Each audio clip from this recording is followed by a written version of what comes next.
Assalamualaikum warahmatullahi wabarakatuh.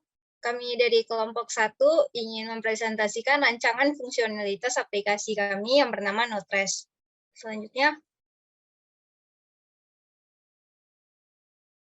untuk anggota kelompok kami, yang pertama ada saya sendiri, Nada Nabela, yang kedua ada Nuzul Hikam, selanjutnya ada Munadi Alfian, dan Muhammad Noval Azari, dan Nur Fadilah. Selanjutnya, next. Baik, yang pertama ada pendahuluan. Sampah adalah buangan yang dihasilkan dari suatu proses produksi, baik domestik, rumah tangga, maupun industri.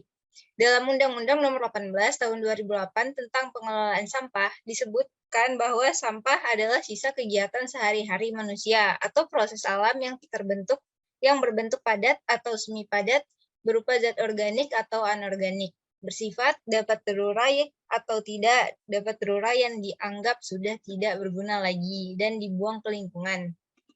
Sampah yang tidak dikelola akan menimbulkan masalah bagi manusia. Secara umum, dampaknya terbagi menjadi 3, yaitu dampak terhadap kesehatan, lingkungan, dan sosial ekonomi. Sampah bisa menimbulkan masalah kesehatan dengan 2 macam cara, yaitu secara langsung dan tidak langsung. Dampak secara langsung adalah dengan mencemari tanah, sumber air, dan udara, sehingga sumber tersebut mengandung bakteri atau virus yang bisa membuat manusia sakit. Sedangkan dampak tidak langsung adalah sampah-sampah tersebut menjadi tempat tumbuhnya media penularan penyakit, seperti nyamuk, lalat, dan kecoa. Binatang tersebut bisa menimbulkan penyakit bagi manusia. Selanjutnya ada user yang akan dijelaskan oleh Munadi Alfian. Yang kedua ada user, yaitu yang pertama ada petugas kebersihan atas nama Andre. Masalah yang didapat oleh Andre ini adalah tidak mengetahui di mana letak sampah-sampah yang menumpuk. Yang kedua, masalahnya sulit untuk mengatur masyarakat agar membuang sampah pada tempat yang sudah ditentukan. Solusi yang didapat oleh Andre adalah yang pertama membuat sistem yang dapat menerima laporan di mana letak sampah-sampah yang menumpuk. Yang kedua, membuat sistem yang menyediakan informasi tempat pembuangan sampah yang tepat agar masyarakat tidak membuang sampah sembarangan. Berikutnya, user yang kedua ada masyarakat atas nama Sasmita. Masalah yang didapat oleh Sasmita ialah yang pertama terganggu dengan adanya penumpukan sampah di pinggir jalan. Tidak tahu kemana melaporkan penumpukan sampah, dan yang terakhir tidak tahu cara melaporkan penumpukan sampah. Solusi yang didapat oleh Sasmita ialah yang pertama membuat sistem penerimaan laporan agar mengetahui penumpukan sampah di pinggir jalan. Yang kedua, membuat sistem untuk melaporkan penumpukan sampah.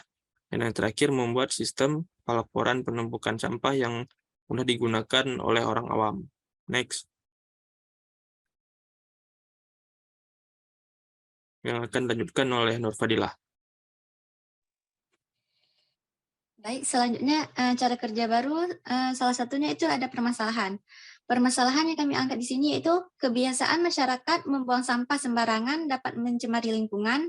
Kemudian ada tumpukan sampah ilegal yang sangat meresahkan warga, dan sampah ilegal tersebut dibuang di dekat fasilitas umum yang jika dibiarkan dalam kurun waktu yang lama, ya, tidak ada angkut akan sangat mengganggu warga sekitar.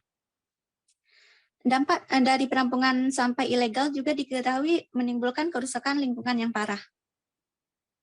Next. Kenapa ini penting untuk diselesaikan? Karena permasalahan penumpukan sampah perlu diselesaikan karena menimbulkan banyak dampak negatif terhadap lingkungan sekitar, kesehatan, serta kehidupan manusia sehari-hari. Antara lain permasalahan penumpukan sampah yang perlu langsung diselesaikan karena berdampak pada lingkungan, di mana lingkungan sekitar akan tercemar dengan sampah-sampah yang menumpuk. Kemudian ada kesehatan. Sampah yang menumpuk dapat menyebabkan penyebaran penyakit dan menyediakan tempat berkembang biaknya bagi serangga, tikus, dan lainnya. Kemudian ada estetika.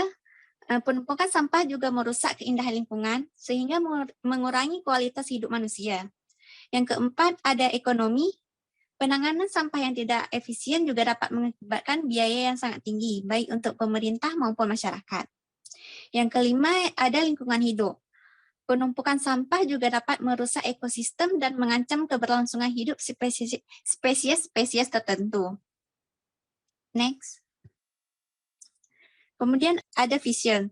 Vision yang pertama itu aplikasi mempunyai fitur pemetaan yang memungkinkan user dapat melihat lokasi tempat pengolahan atau pengumpulan sampah terdekat.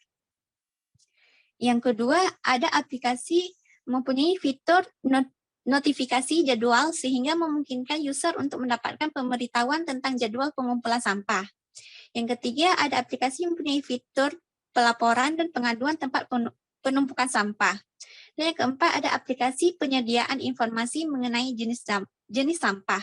Informasi tersebut berupa jenis sampah yang dapat didaur ulang dan jenis sampah yang harus dibuang ke tempat pembuangan tertentu yang bertujuan dapat membantu user membuang sampah dengan benar. Selanjutnya akan dilanjutkan oleh Zahri. Baik, terima kasih. Untuk pada bagian ini yaitu storyboard dari semua aktivitas berdasarkan vision yang sudah dijelaskan pada sebelumnya. Untuk pertama yaitu storyboard untuk fitur pelaporan penumpukan sampah. Jadi bisa dilihat pada storyboard ini Amir yaitu karakter ini marah ketika melihat beberapa warga membuang sampah secara sembarangan di pinggir jalan. Kemudian Amir ini menggunakan aplikasi. Amir ini ingin melaporkan bahwa tumpukan-tumpukan sampah tersebut dapat mengganggu pada kawasan pinggir jalan tersebut. Oleh itu dia menggunakan aplikasi untuk mengisi informasi beserta lokasi yang diperlukan agar dapat melakukan laporan tersebut. Hasilnya nanti akan datang petugas untuk mengangkat sampah yang sudah tertumpuk tersebut.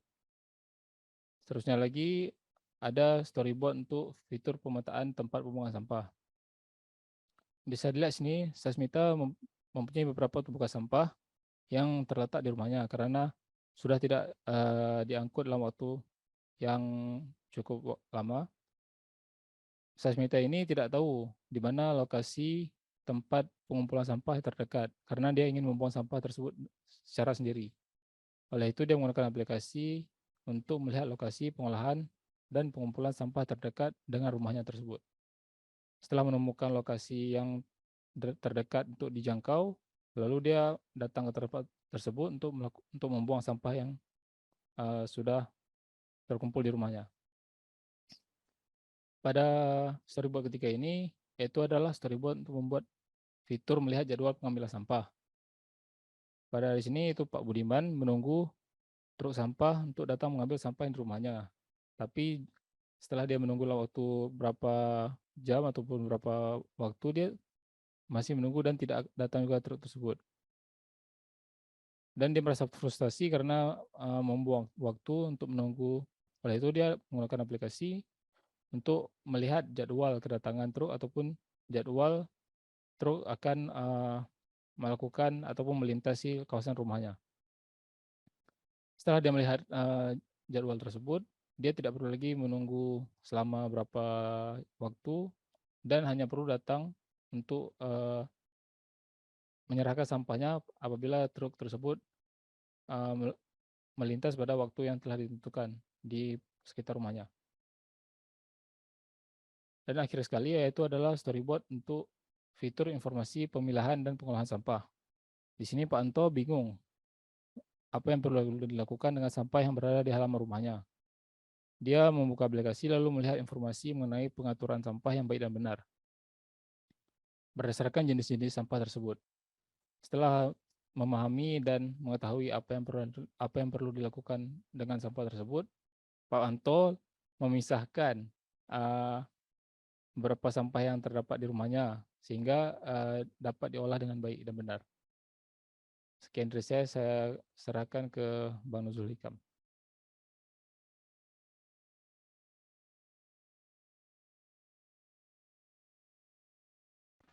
Baiklah, selanjutnya ada wireframe dari aplikasi Nutrish ini sendiri. Jadi pada halaman awal ini terdapat halaman welcome atau selamat datang. Jadi di sini terdapat satu tombol, yaitu tombol mulai.